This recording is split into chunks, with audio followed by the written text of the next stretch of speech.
এই যে বন্ধুরা অনেকদিন পর রান্না নিয়ে চলে এসেছি। আজকে আমি করলা ভাজা করছি। আগে পেঁয়াজটা ভেজে নিয়েছি, পেঁয়াজ দিয়ে করলা ভাজা খুব ভালো লাগে। আর ওখানে হচ্ছে পেঁপে সিদ্ধ, মায়ের ঝোল হবে।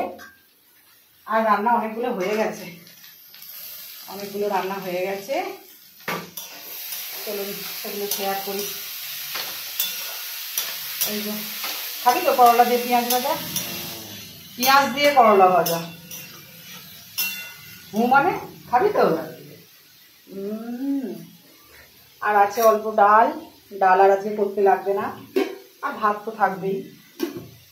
আর এখানে বানিয়েছি কি বলে পার্শে মাছ।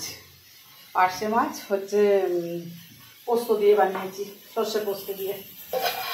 আর এই যে ভাজাভুজি আছে, আলু ভাজা, আলু ভাজা, আর আছে চাটনি। আজকের মেনু। ও হ্যাঁ, ফ্রিজে দই আছে, ফ্রিজে দই আছে। কি বলে ভীষণ গরম। এই যে রান্নাঘরে পুরো সেই এদের মতো হালাই খড়দের মতো গামছা নিয়ে রান্নাঘরে নেমেছি, কারণ নইলে প্রচণ্ড গরম, প্রচণ্ড ঘেমে যাচ্ছি, খুব গরম। চলুন রান্নাটা শেষ করি।